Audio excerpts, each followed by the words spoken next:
I have a question for Mr. Marmon. What was the toughest problem that you had in your interaction with taking people's pictures?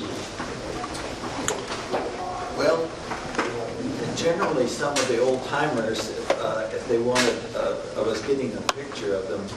I had one lady sit down and I asked her if I could take a picture. She said yes, and generally you like to take more than one. I did one click and up she was gone. And also,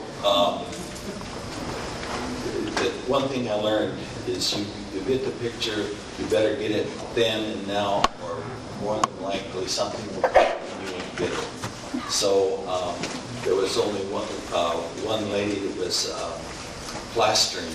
The women in our village are doing the plastering, and she was up on the ladder plastering, and I asked her if I could get some pictures of it. I didn't mean then, but she said, well, yes, you come back on Wednesday. Usually, I don't know, for some reason, the people would all tell me to come back on Wednesday. I went back on Wednesday, and she was dressed in a pink blouse and all neat and proper and waiting for me. So most of my problem was scheduling problems, because after the person agreed, it was just a matter of getting together and scheduling it. Yes? Mr. Marmon, I do quite a bit of work with Native American peoples. I work with large format cameras, 8x10 and 11x14 formats. And I've had a number of situations where I've had appointments to photograph elders at Acoma for one, and I had to go to the councils to get permission to use a tripod at the pueblos, and invariably I've been refused. My sense has been almost that it was just easier to say no than to say yes. Even though I did have an appointment with the people that I was going to photograph. And I just was wondering your perception on how councils perceive people taking photographs relative to seeing a tripod, seeing it as maybe a professional camera, not a snapshot, and thinking that something is going to be used not for the best interest of the peoples.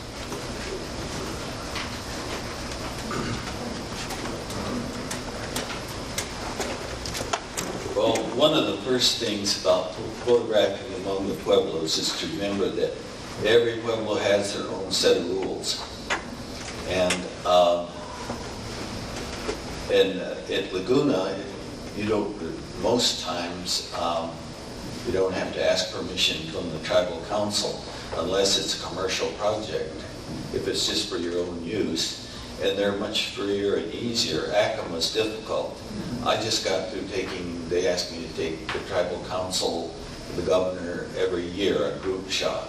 And this is the 5th year I've done that. And I've taken many of the pictures of the Acoma people. Of course, goes way back when I was first in photography. I went up to the Acoma Fiesta not knowing any of the rules, and I had a 2¼ 3¼ speed graphic with cut film holders. And a friend from Laguna went up with me, and we were going around together, and I didn't know that the night before he had been up there drunk, causing a lot of trouble. So he drew a lot of attention, and of course I was photographing in the church and all around, and then they came over and said they wanted to film. So I gave them some of the holders. But the thing about it is, and I always tell people, when you have to go to the tribal council, forget it, because you'll never get permission, or it'll take so long, it'll be forever. Because I did some work with Columbia Pictures, doing locations and things of that sort. And even for the U.S. Armed Forces Radio, they went up there and asked permission from the tribal council at Acoma and it took I don't know how many meetings, and all they needed was 60 seconds on the corner of one of the mesas there. So it's difficult, and it's different in every pueblo, and it's different under every governor, and it's different if the village officers change. So that's it. And generally speaking, sometimes the people that tell you yes, you can take their picture, but come back on Wednesday, they don't show up. When I was doing the murals for the Denver airport, and we're photographing up in the Colorado, southern Colorado, the Ute tribe, we had an appointment and clearance and everything to photograph some of the elders. And they were supposed to meet down at the park. They never showed up. So you just never know. That's about it. But if they see a tripod that's and a big camera, they're looking, this guy's commercial, and he's going to make money on this. And that's what I tell some people, don't look too commercial if you want to get some pictures up there, because the minute they see your camera, they've gotten smarter. I was taking a lady from England up there, and she had a Hasselblad, and she was photographing for one airline in England, and she went in to get her ticket and all of that, and I thought, boy, they're not going to let her go up there with that camera. She came out, about 5 minutes later, they asked her to go back in, and she convinced them, she was elderly, wore thick glasses, and she convinced them she needed the big camera because of her eyesight. She caused me no end of trouble. I was escorting her around there, and that was one of my worst experiences I've been in photography. Okay. Any other questions? Any other questions? Just a question for Jennifer. How do we get to see Coming to Light?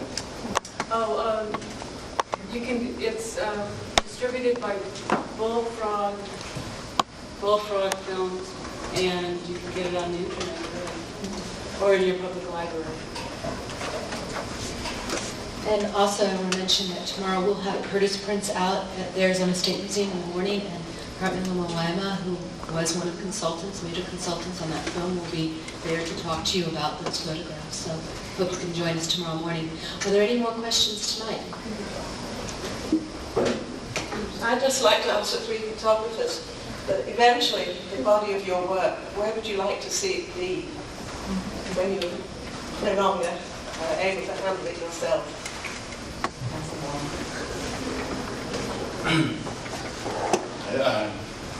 Andrew Smith Gallery. No, sorry. I probably, maybe my family. Do you want to be rich and famous? Zig? No, you don't think about things like that when you photograph. And it's a concept that I do have. Just enjoy it, and it brings a lot of reward when I do give photographs out to tribal people. I try to make every effort to go back where I have been and give photographs out. And I think the people that enjoy it the most are the people that the Indian homes, when I go back and they're still tacked on the wall. And I go in there and they say, hey, I still got that photograph. Oh, it's on the wall. And I go in there and it's still tacked. So then that really brings enjoyment. So I don't know. I guess maybe whoever is going to, my family, I guess, brothers or sisters. Well, I've been thinking about my work. I'll be 79 next September, and I'm still printing from the negatives and still photographing. But the Smithsonian in New York and Washington bought 70 or 80 of my prints, and they're sort of interested in my negative collection. I haven't really made a decision. I probably will leave them in care of my two sons. I have a son in California and one in New Mexico, and we'll let them decide, mainly to keep them all together. But I did a lot of commercial photography, and a lot of the negatives I have are not that valuable. it's mostly commercial stuff. I've got my celebrity stuff, which is quite historical, some of the celebrity stuff I did when I was photographer for the Bob Hope Desert Classic. But the photographs from around Zuni Pueblo, Acoma, Laguna, and some of the northern pueblos I keep together, and I'm still trying to decide exactly what to do with it. Good question. The Library of Congress would love to acquire any or all of the work of these three photographers. I guess mainly I want the stuff that I've taken of my family to stay in the family. And I would like the work that I did of friends to go to their family. I don't think of photography as something sacred, and I don't see pictures as something sacred. I think that they are to be enjoyed for the moment. For the time, I don't see in too much importance in making them a big deal. I use them for collages. I use them to paint on. I put them in the trash. I don't really have any high ambition for my photography prints, other than they are something that the families of the subjects enjoy. And once they stop enjoying them, I don't really see any point in them being around. Other questions? Well, I'm sorry, I have a comment about that, because I think that photography, especially when you're recording certain customs, that it should be of historical value for generations to come. And I disagree that it should just be enjoyed by the families. I feel that there's a lot more that you all can share, especially, to make other people aware of your traditions and way of life that is a little bit different. Do you want to respond? Sure.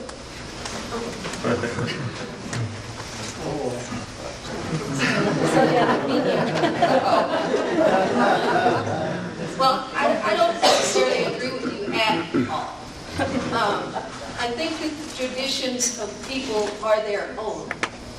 Okay, I don't necessarily see that we have to teach anybody anything.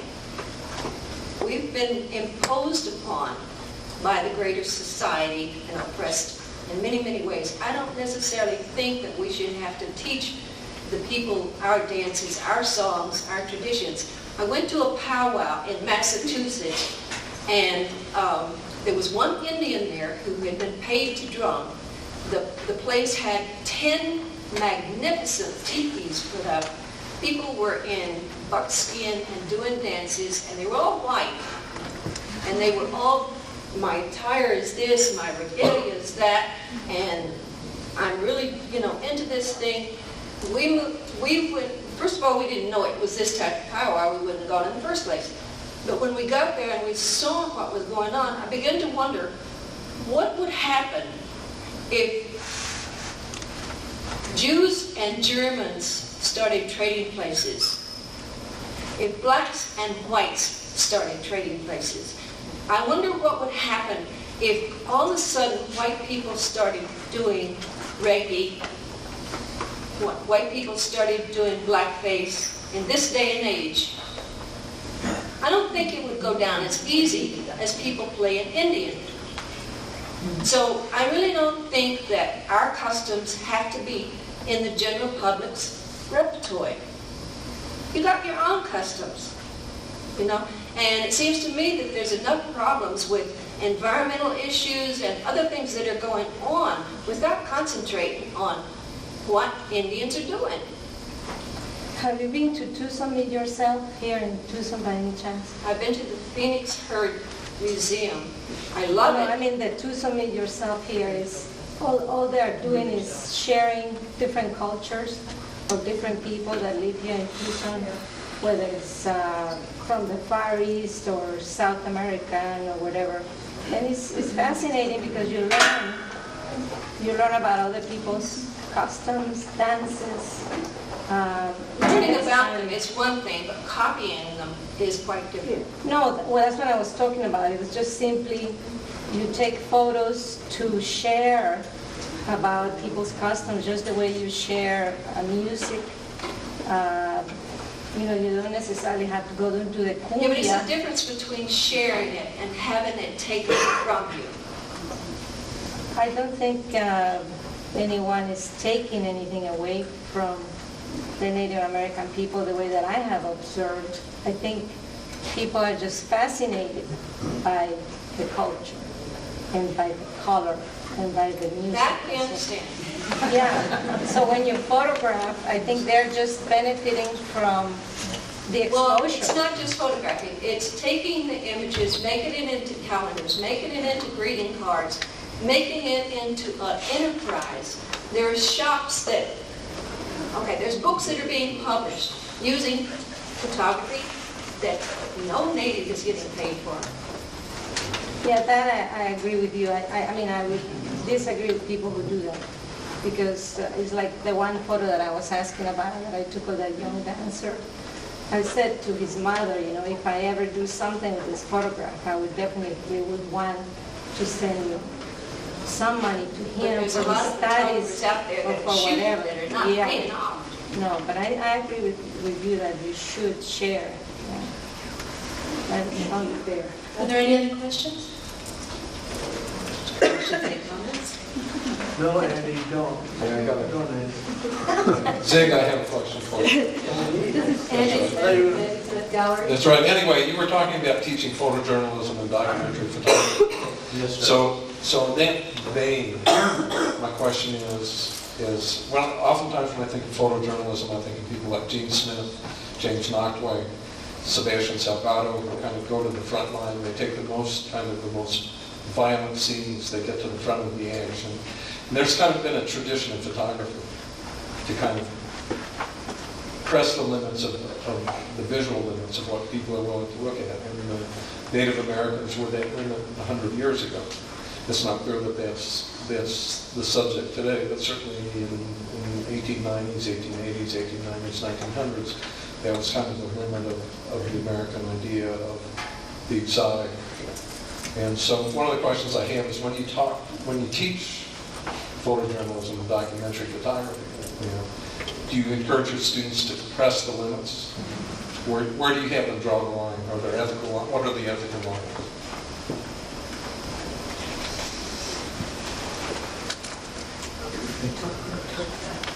Turn it towards me. Which way? I talk about their feeling towards it. I talk about my own experiences in taking photographs and how you feel about it. A good incident, I was at Devil's Tower National in Wyoming, and they had a horse march from Canada, a horse ride of traditional people, and all the way from Canada reenacting what the Indians went through long ago. And they camped out by Devil's Tower, and I was photographing.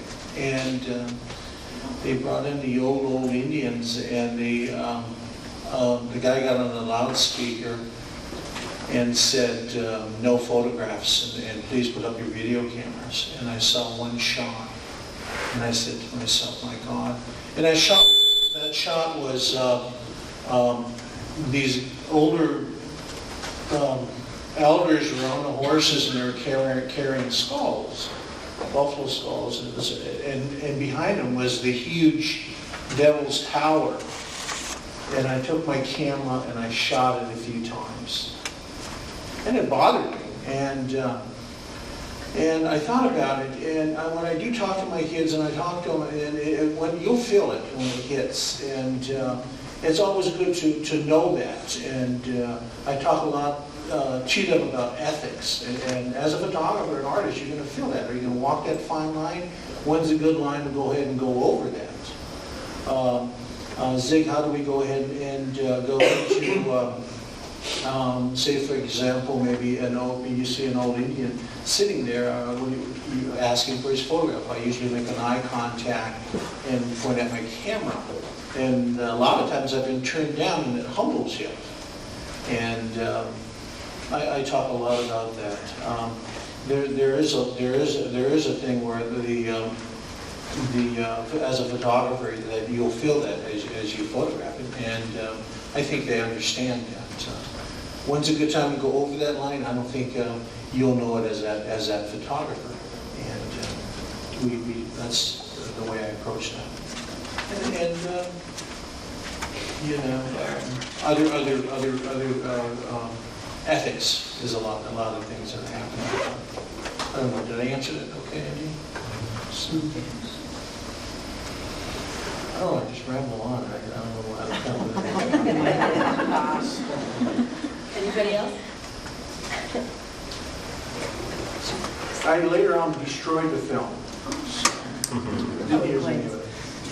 I'm an historian, and last summer I was back in Oklahoma at Oklahoma Historical Society, and my comment kind of relates to the past commentary that y'all were having.